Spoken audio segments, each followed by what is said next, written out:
Coisa mais interessante, né? A gente costuma tratar dos peixes aqui na beira do lago, nativo.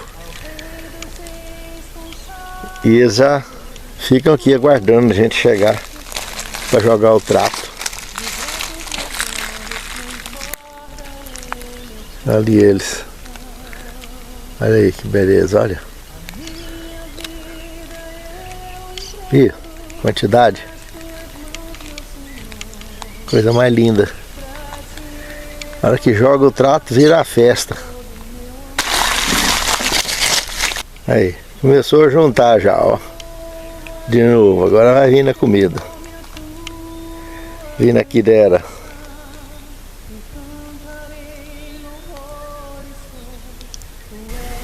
Olha a quantidade.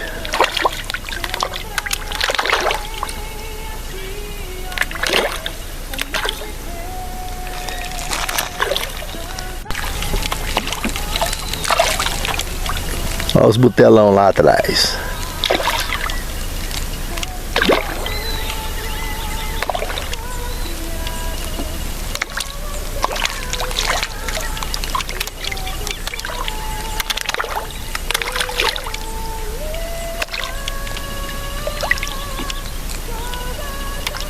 Tá lá, ó.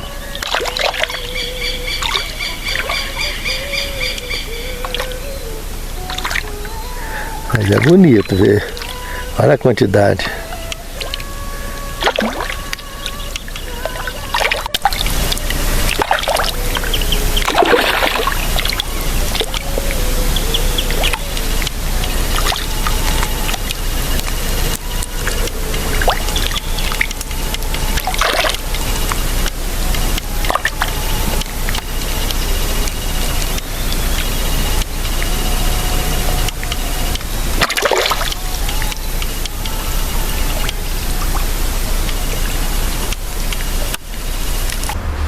Olá meus irmãos, minhas irmãs, é uma satisfação revê-los através do estudo da Palavra de Deus. Eu gostaria, antes de iniciar esse estudo, de convidá-los para uma palavra de oração. Senhor Deus, muito obrigado, Senhor, por nos dar essa oportunidade a mais um dia em nossa vida e podermos ter o privilégio de acessar a Tua Palavra, estudá-la, buscar nela o sustento para a nossa fé. Nos capacite, Senhor, nos prepare para que possamos romper todas as barreiras, os obstáculos e cumprir com a missão que Tu tem confiado a nós neste velho mundo. Dirija nossas vidas, prepare-nos para o Teu reino, é o que te pedimos agradecidos em nome de Jesus. Amém, Senhor. Hoje um ponto bacana da lição, gigantes da fé, Josué e Caleb. Realmente esses dois personagens foram marcantes na história do Êxodo. Aqui nós temos Hebreus capítulo 13, verso 7, que diz o seguinte: lembrem-se dos seus líderes, os quais pregaram a palavra de Deus a vocês, e considerando atentamente o fim da vida deles, imitem a fé que tiveram. Irmãos, claramente aqui o apóstolo Paulo está apresentando uma ideia que ele mesmo, em outra ocasião, ele disse: sede meus imitadores como eu sou de Cristo. E aqui ele está dizendo algo com relação aos líderes, aos professores, aos servos e servas do Senhor, que pregaram para nós um dia, para que a gente preste atenção na vida deles, até o final, para que, quando esses tiverem cumprido a sua missão, e ela foi bem alinhada, ou seja, ele iniciou com Deus e concluiu com Deus, ele foi servo de Deus de fato, de forma exemplar, ele andou com Deus, ele não se desviou da caminhada, teve firme o tempo todo, é alguém digno de ser imitado. É exatamente isso que Paulo está buscando nos inspirar, trabalhando agora a lição com o exemplo, não só de Paulo, mas então de Caleb e Josué, que é o foco do trimestre que nós estamos estudando. Apesar de sermos mortais e não sermos pessoas perfeitas, estamos sujeitos o tempo todo à avaliação das pessoas. Infelizmente, as pessoas têm uma tendência de julgar a vida alheia, de se esquecerem que são mortais também. E que nesse mundo, nós na realidade somos guerreiros, nós lutamos para sobreviver. Pela fé, então, nem se fala. Então é algo muito delicado, de fato, a gente se espelhar de alguma maneira nos mortais, porque os mortais todos estão cheios de debilidades, de defeitos. Mas o que Paulo diz para prestar atenção, para ver se eles estão realmente com Deus durante a sua jornada, para que justifique claramente nós não abrirmos mão daquilo que aprendemos através deles. Aprendemos da palavra. Isso é fundamental. No segundo tema, nós temos fidelidade. Aqui nós temos o estudo de Números capítulo 13, verso 6, e do verso 30 até o 33, que seria interessante. Comparados com Josué capítulo 14, verso 6 e 14. O nome Caleb quer dizer cachorro, no hebraico. Mas é interessante, né? O cachorro, todo mundo sabe que é o melhor amigo do homem, né? Fiel demais. E fazendo uma analogia, Caleb, ele se tornou um homem tão honrado que o seu nome se tornou um nome honrado justamente por causa da sua fidelidade a Deus, a forma com que ele se apegava com Deus do início ao fim da sua vida. Ele nunca abriu mão dessa fé extraordinária e desse apego e fidelidade ao Senhor dos Exércitos. Caleb e Josué foram 2 dos 12 espias, quando logo no início do Êxodo, eles chegaram frente à terra prometida e inventaram essa história de levantar 12 espias para espiar a terra, coisa que Deus não pediu. E foi um resultado trágico, porque dos 12, somente Caleb e Josué tiveram força e ânimo suficiente para enfrentar. Os demais não tiveram e gerou todo o desgaste que levou eles, ao invés, como eles espiaram a terra 40 dias, ficaram 40 anos de castigo no deserto pela sua falta de fé, que inclusive Moisés quis voltar para trás. Mas aqui, dentro dessa lição, nós percebemos que o que gerou isso, a gota d'água que gerou isso, foi uma das cidades que eles visitaram ali nas proximidades da atual Hebron hoje, que antigamente se chamava Kiriat Arba. Arba era o nome do maior gigante que vivia ali, inclusive. Então ela tinha esse nome, Kiriat Arba, que depois se tornou Hebron. Essa cidade, quando eles chegaram nessa cidade fortificada e viram esses gigantes, foi aonde deu a gota d'água do problema. Ali está dizendo que esses indivíduos eram filhos de Anak, descendentes dos Nefilins. E isso nos lembra, nos remete lá no Gênesis capítulo 6, verso de 1 a 4, aonde ali mostra 3 grupos de pessoas. É uma pimentadinha, né? Na lição, que é gostosa. Aumenta o tempero da lição. Lá em Gênesis mostra então 3 grupos de seres humanos: filhos de Deus, filhos dos homens e os Nefilins. Mas presta atenção em alguns detalhes interessantes. Presta atenção. Primeiro, está dizendo que os filhos de Deus tomaram para si mulheres de todas as que encontraram. Ou seja, dentro do contexto dos 3 grupos, houve uma mistura nos 3 grupos. Segundo ponto interessante se destacar, aqui no final do Êxodo, esses caras eram gigantes e os outros não. Eis a questão. Lá no Gênesis 6, não. Lá todo mundo tinha o mesmo padrão de estatura.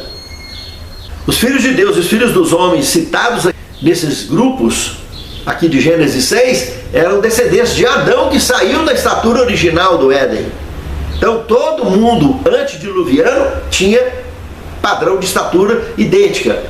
Os Nefilins, o que se destaca no verso 4 do capítulo 6 de Gênesis, é que eles eram homens de renome, eram homens valentes e homens de renome desde a antiguidade. Esse detalhe nos abre outro leque de informação muito profundo e importante, mencionados então nas entrelinhas da palavra de Deus. Os nossos primeiros pais viveram na eternidade, enquanto eles não pecaram. Tanto que a ciência, veja que há como conciliar, né?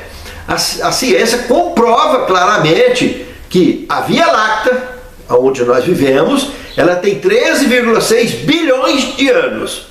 Mas o nosso sistema solar tem somente 4,6 bilhões de anos. Outros sistemas solares são mais velhos, outros mais jovens. As Pleiades, por exemplo, têm 5 bilhões de anos.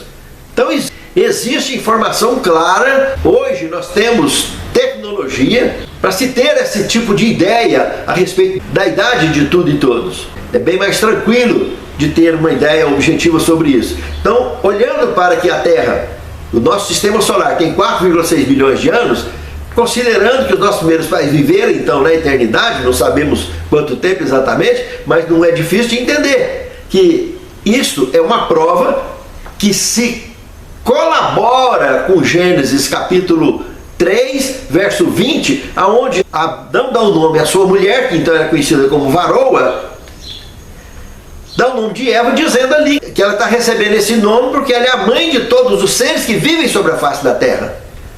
E Caim e Abel só nasceu fora do jardim, ali eles ainda não tinham sido expulsos, estavam sendo expulsos. E recebe essa informação. Presta atenção, irmãos. Isso é uma prova que esses então nefilins, que são descendentes dos nossos primeiros pais, saíram antes deles. Há quantos milhares, há quantos milhões de anos atrás? Não sabemos. Mas saíram como pecadores, como seres caídos. E quando chegou então nos dias de Noé, eles já tinham se tornado homens de renome por causa da sua evolução tecnológica e científica que eles já tinham alcançado. Tanto que temos prova disso, que as pirâmides, que o complexo de Gizé, aquelas 3 pirâmides lá do Egito, as principais, que nós conhecemos, a referência mundial, elas foram até consideradas numa época como uma das 7 maravilhas do mundo antigo.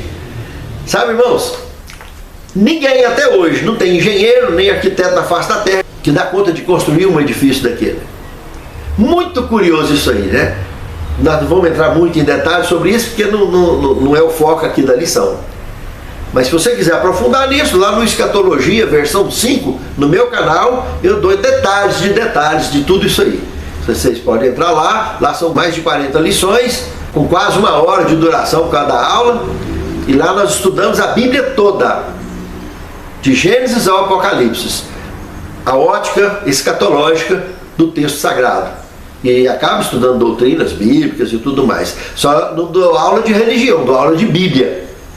Lá nós não estudamos religião, a não ser fatos históricos, mas estudamos Bíblia, é a palavra de Deus, e não doutrina religiosa, doutrina bíblica.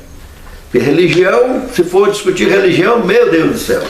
Mas então, esses nefilins eram homens de renome, pessoas que eram diferenciadas dos demais grupos da humanidade.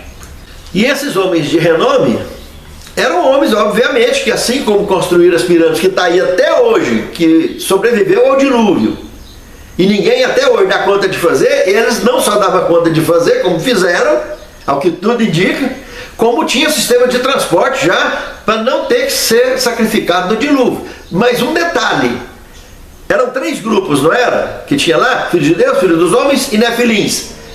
Noé levou quantos filhos quantos que ele tinha?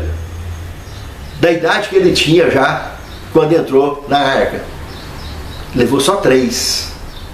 Só tinha 3 que poderiam ser considerados como filhos de Deus. Detalhe, mas cada um tinha sua própria esposa. E essas esposas, deixa insinuado nas entrelinhas que eram cada uma de um grupo também. Dá até para imaginar que Sem casou com a filha de Deus, Cão e Jafé se casaram certamente, um com filhos dos homens e outro com os nefilins. E aí aparece essa genética lá na frente, lá no Êxodo, de nefilins. Mas nefilins depois da arca.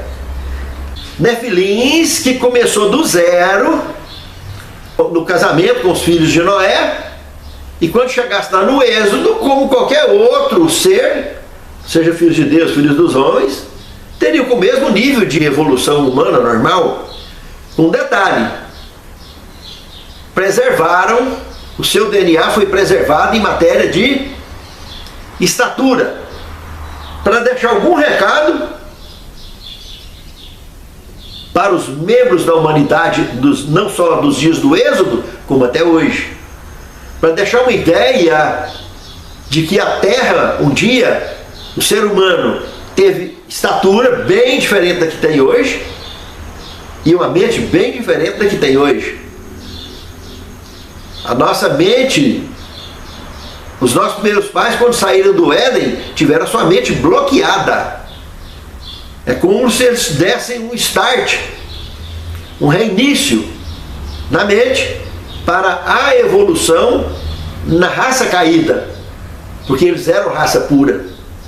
Eis aí a diferença. Então, esses nefilins daqui, infelizmente, tiveram que ser também exterminados.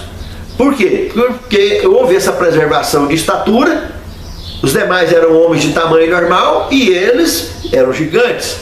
E se continuassem crescendo e cobrindo sobre a face da terra como gigantes, e no desenvolvimento tecnológico começasse a desenvolver junto, pela própria estrutura física deles, eles dominariam a situação na terra como raça caída.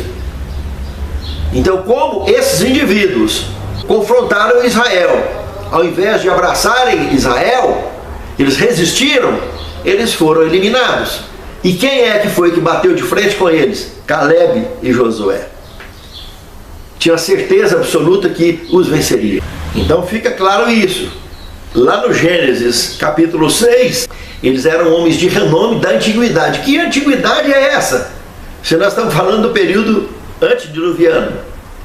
E esse indivíduo viveram na eternidade como homens famosos, homens de renome.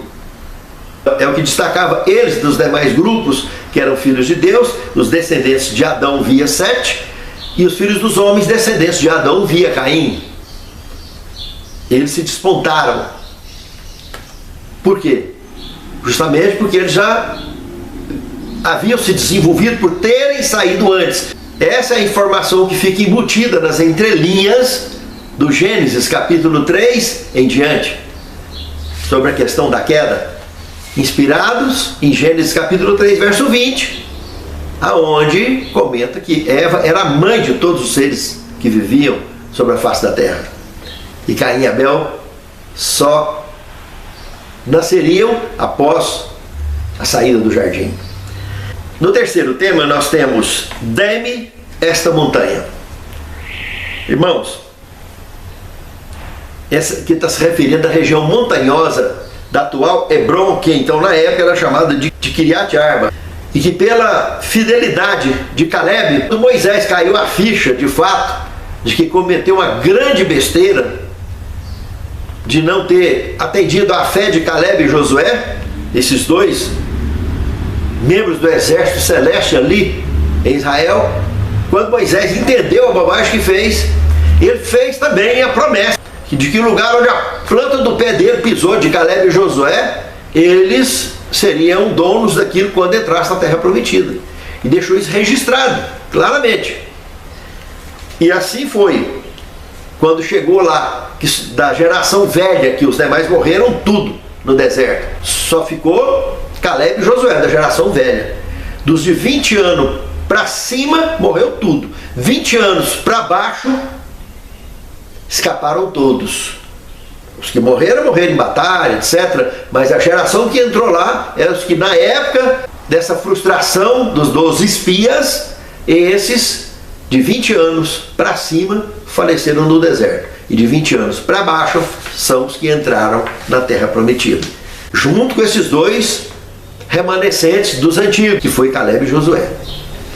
E logo lá ele entrou e pediu então para Josué, e foi a Josué que ficou ocupando o lugar de Moisés, era o líder, era o líder supremo de Israel, abaixo de Deus, como mortal, quem governava Israel aqui era Josué. E então ele foi até Josué e falou: dá-me essa montanha. Era a região montanhosa, que hoje conhecemos por Hebron, a antiga Kiriat Arba.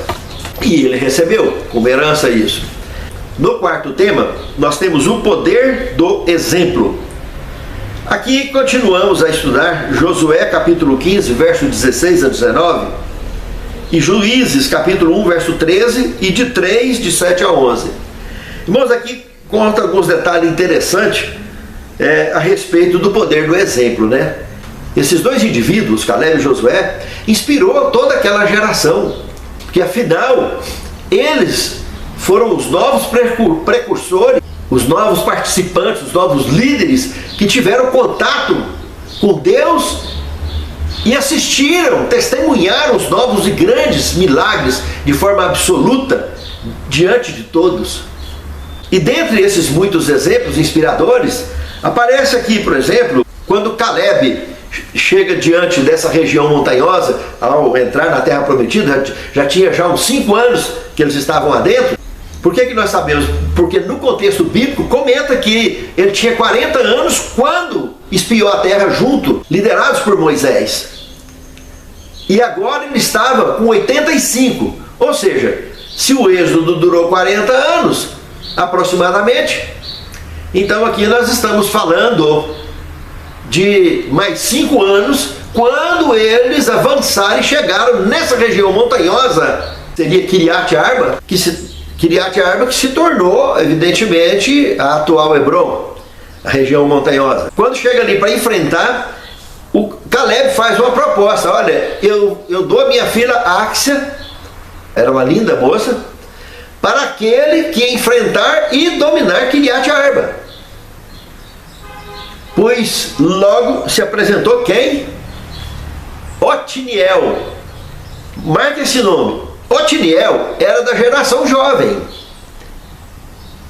Ele era filho de Kenaz. Quem era Kenaz? O irmão caçula de Caleb, que é da geração antiga e já tinha morrido no deserto. Mas esse Otiniel, então, assumiu esse compromisso e ganhou. Conseguiu dominar. Sob liderança dele, conseguiu enfrentar e vencer essa fortificação da cidade dos gigantes. E não só venceu, como aquilo lá se tornou uma ruína. Destruir de forma que se transformou numa verdadeira ruína. Cidade essa que teria que ser totalmente reconstruída. Tão poderoso foi o ataque de Otiniel contra essa cidade fortificada dos gigantes.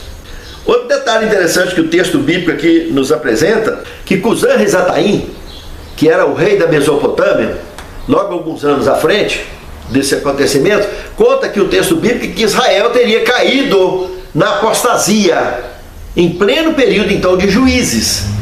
E esse Otiniel se tornou um desses juízes mais tarde, seguindo a sequência dos juízes normal. Está entre os primeiros praticamente.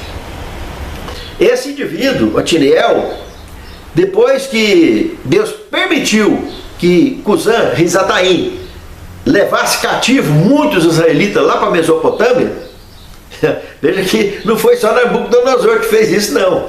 Cusã-Risataim ainda nem fez, e levou eles, ficaram lá durante 8 anos.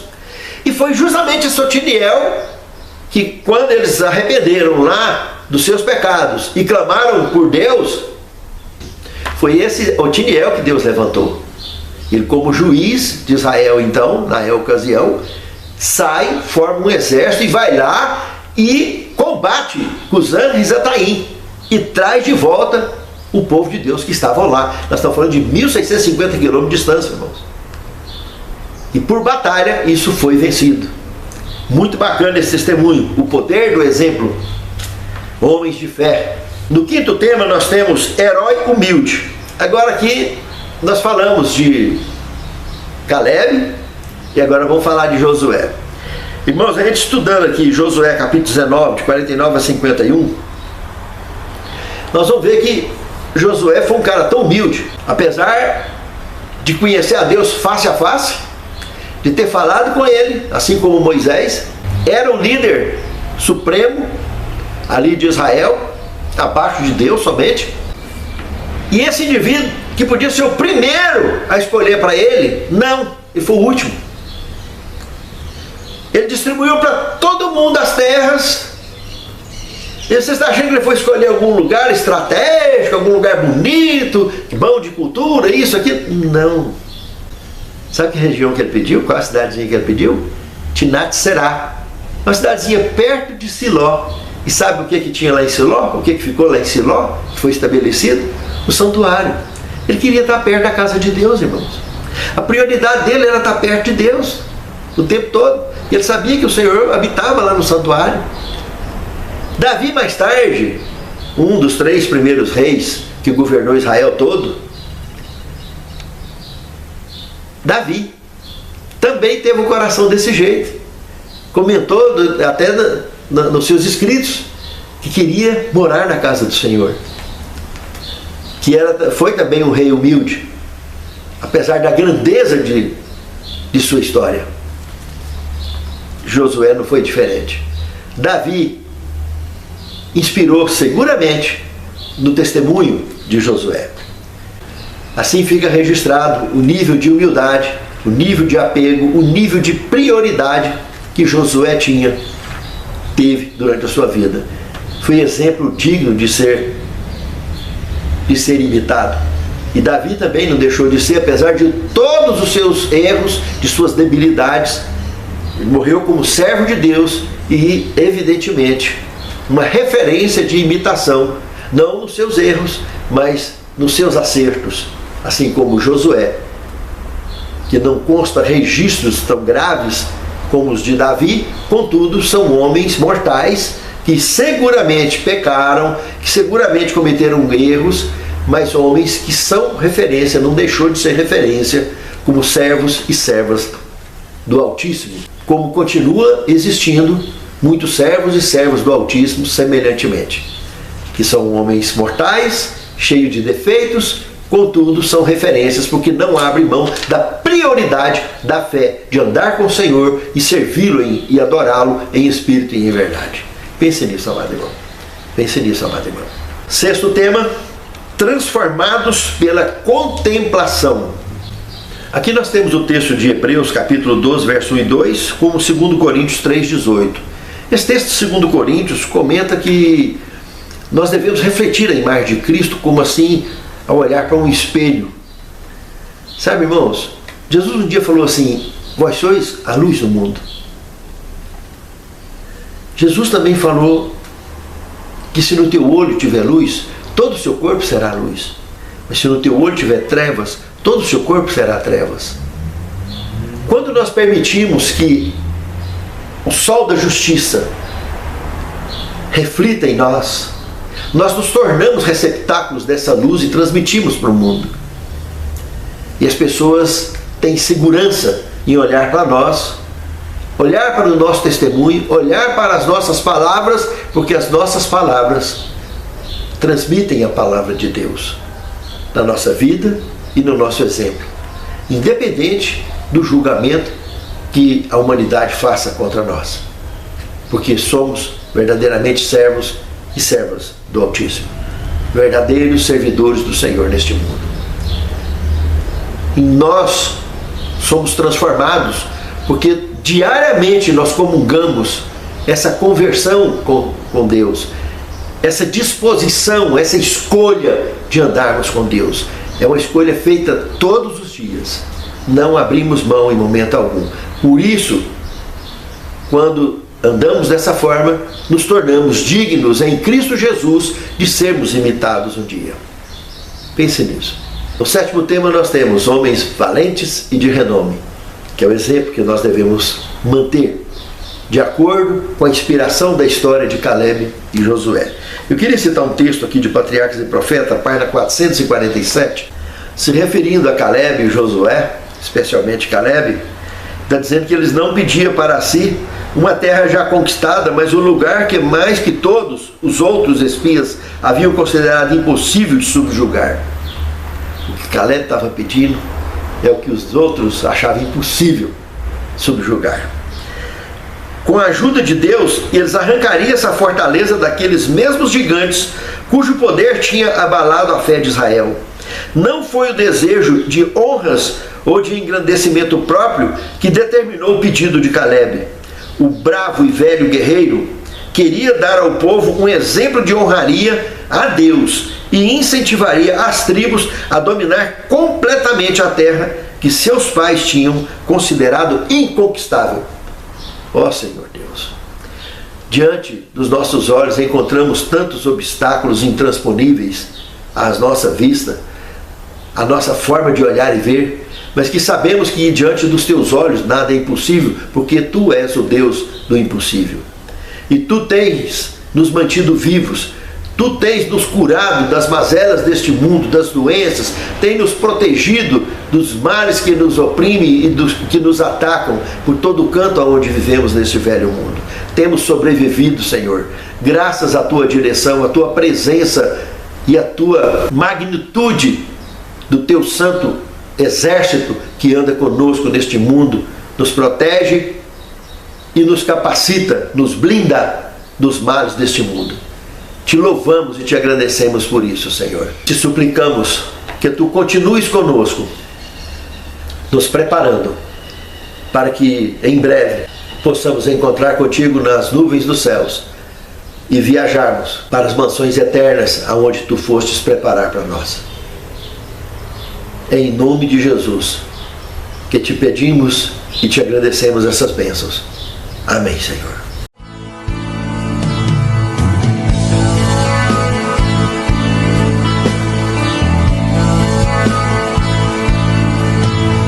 Ao Rei dos Reis consagro tudo o que sou.